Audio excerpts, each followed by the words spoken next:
So next we will discuss about classification of automation, not specifically industrial automation. It is automation, classification of general automation. So first, we might have seen in many places the usage of automation.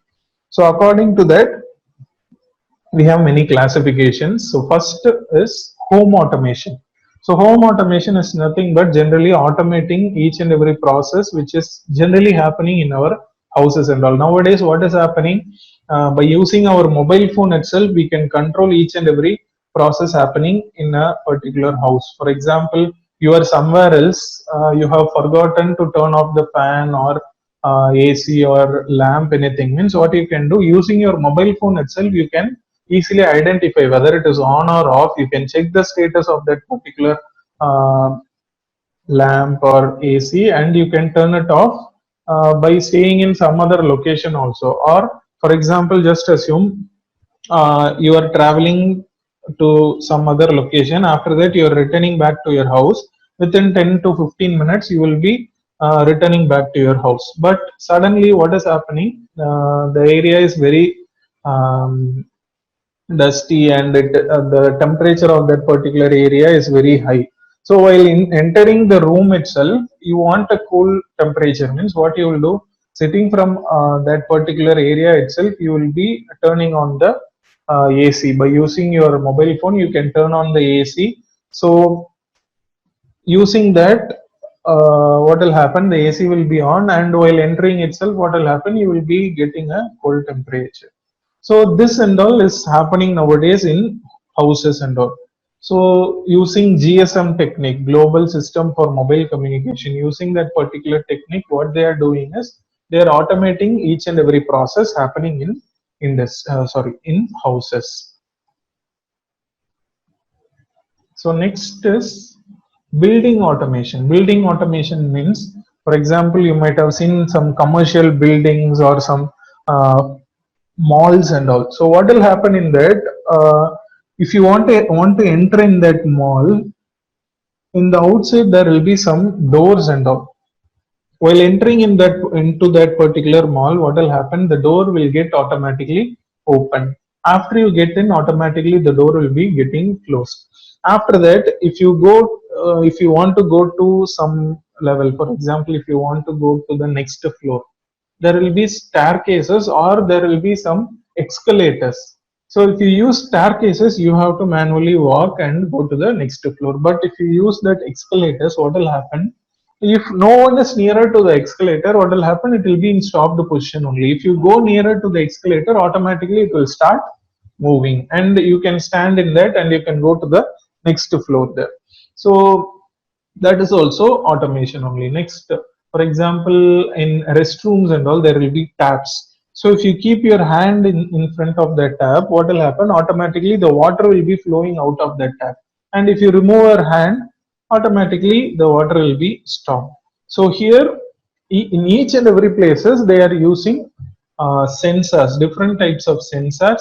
They are sensing each and every occurrence of that particular event, and according to that, there will be some controller in that particular place. The controller will be predefinedly programmed in a way that it will be receiving the input and it can control the process automatically. So this and all will be coming under building automation. Next, we have industrial automation. So as we have discussed earlier, in industrial process and all, they are using some predefined equipment, some specialized equipment like PLC, and they are controlling the industrial process. Because if they control the process manually, what will happen? Definitely there will be huge amount of drawbacks. For example, if you take a bottle filling process, so manually if I fill the bottles, definitely I cannot complete particular, for example, 100 bottles I have to complete within a particular time. Means definitely I cannot complete it exactly within that particular time taken will be more. So like this, many drawbacks we will be facing. And accuracy, I cannot fill all the bottles equally. So these are all the different drawbacks which we will be facing if you do the process manually in industries also. So that is the reason for using automation in industries, and that will be called as industrial automation. Next is video surveillance automation. Video surveillance automation is nothing but these are the different things what we see in our day-to-day life. For example, in commercial buildings or in roads and traffic signals and all, what they are doing, they are implementing different video cameras at different locations, and the video camera is recording the event which is happening in that particular location, and it is getting stored in some cloud, or it is stored in some location, and from there what they are doing is they are monitoring. So without being physically present in that particular location, what they are doing, they are monitoring the process which is happening or the event which is happening in that particular location from different places. Like a traffic signal is monitored by police sitting from the control room. So from control room, what is happening? All the video surveillance cameras are connected with the control room with some computers, and from there itself they are monitoring each and everything. So that is also coming under automation only. So next is laboratory automation. For example, in scientific research or in any chemical mixing and all, what they are doing, if some chemicals are very dangerous, but they have to test that, means what will happen? They are using some robots, or they are mixing each and everything, which is much dangerous. The output of that particular mixed components are very dangerous. Means without some human effort, they are doing that particular process using some robots or using some other closed environment. So that and all are coming under this laboratory automation. Next is broadcast automation. So broadcast automation in the sense, for example, now you are present in India, but you are knowing the process which is happening at different countries. So sitting from India, what you are knowing is you are knowing what is happening in different locations also. For example, from here you are saying this particular area, in this particular area, it is very windy, it is very rainy, like that. All the informations you are getting sitting from a particular place. So that also comes under broadcast automation. So next common thing is robot automation. So using different types of robots everywhere nowadays, the process is getting automated. Even nowadays, what is happening? The traffic signal, the traffic is also controlled by different robots. So in different places, it is getting implemented. So these are the different classifications generally about automation. So in this mainly we are going to discuss about this industrial automation only. So now we'll see what is this industrial automation. Already we have seen the different things about that. So here what is happening is a particular circuit board is being tested by a person. So what will happen here is it will take much time, or if he is troubleshooting the particular error, or if he want to completely modify the circuit here for a particular circuit itself, it will take huge amount of time. So this will be automated with the help of robots. So it is already automated only, but here what will happen, there will be some drawbacks if you do this process manually. So that is the reason for using different automation tools in industry. So here they're using robots for automation, and that particular robots are controlled by a single manpower. So what will happen, all these robots can complete this process within a particular time, and we can even complete mini circuit boards also within a particular time. Next here, car assembling. What is happening? Each and every parts of the car is assembled by different human efforts here. But if the same process is happening automatically by using robots, means what will happen? Definitely it will be much efficient. So this is the reason why mainly they are using automation in industries. So mainly automation is nothing but the same process which we are doing manually will be done by some other equipment. That's all. Due to the drawback which we are facing, if you do the process manually, they are opting for automation in industries. Next, we will discuss about the classification of industrial automation. In industrial automation itself, we have different classifications.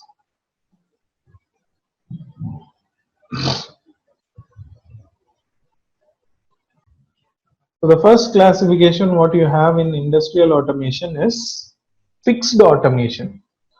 So totally we have three different classifications: fixed automation, programmable automation, and flexible automation. So in the name itself, it will be clear. Fixed automation in the sense, if you want to produce a larger amount of large quantity of a particular process or particular equipment. For example, if you are going to cut many equipments into different pieces, means what you will do, you will be specializedly designing a particular equipment which is specializedly doing a particular work. Like for example, if it has to do some cutting process, means specialized machines will be created, and that particular machine will do only that particular process. So it will be predefinedly programmed, and that particular automated process will do only that particular work. Other than that, if you want to do some other work with that equipment, means we cannot do. So for example, if you see that ATM machines and all, for example, I am saying that ATM machine, using that we can only check our balance, or we can collect the cash using our card. So that specializedly that particular device is manufactured and it is designed to do only that particular task. It cannot do multiple task and all. We cannot do multiple task and all using that particular device. For example, in industries and all, specialized devices will be designed only for cutting or for welding. Like that, specialized larger machines and all will be designed, which will be doing only that particular device. So when this type of automation will be used, means, see, we have some comparison between this. So see here, when this will be considered, means when the demand is very high volume of the particular product which we are manufacturing is very high, the demand will not stop. Even after 3 or 4 years also, the demand will not stop, means definitely we will go for fixed automation only. So mostly this and all will be used in automobile industries and all.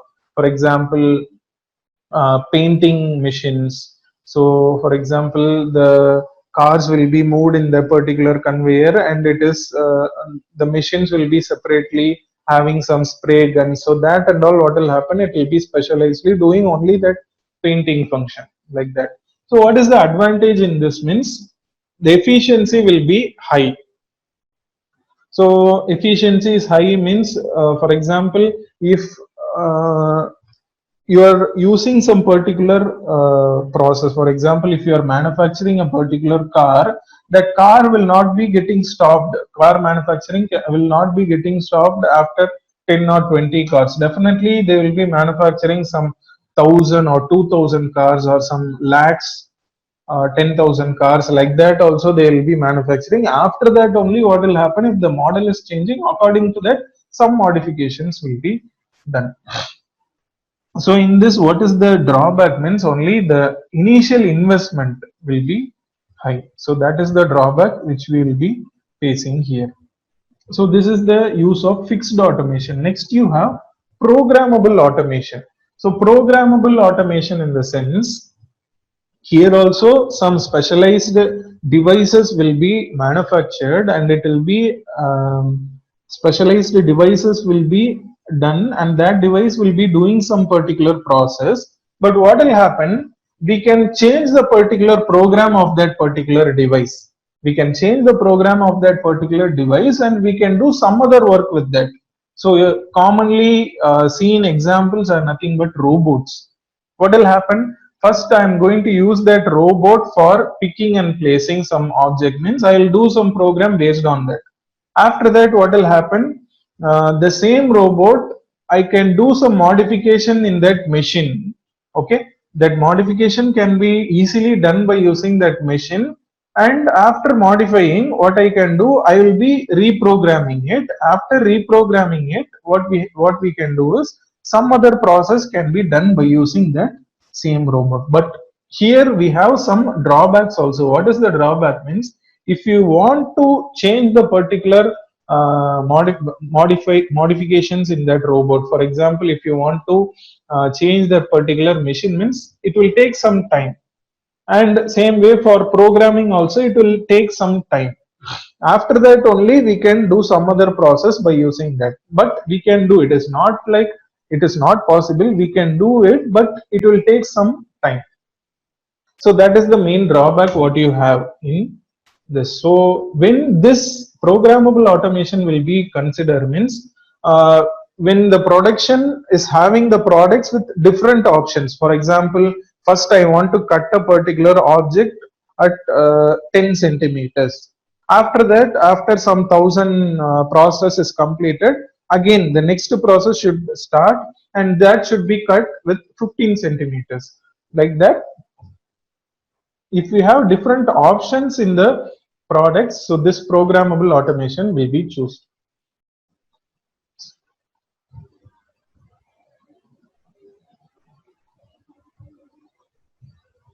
So next is flexible automation. So in the name itself, it is clear, like easily we can modify. For modification of that particular machine, the time taken will be less, and for programming also, the time taken will be less here. So easily commonly used things are universal robots. So some robots are specializedly designed to only do only that particular process, but some robots are universal. So we can easily change the machine arrangement, and we can change the program, and multitasking robots also are there. So what will happen, easily we can modify it, and we can use that particular machines or robots for doing that particular process. So here when they will be considering, means when the production rate is very low. For example, um, I want to cut a particular equipment for 10 centimeters. Only 100 equipments has to be cut. After that, what should happen is, after that it should be cut into different size.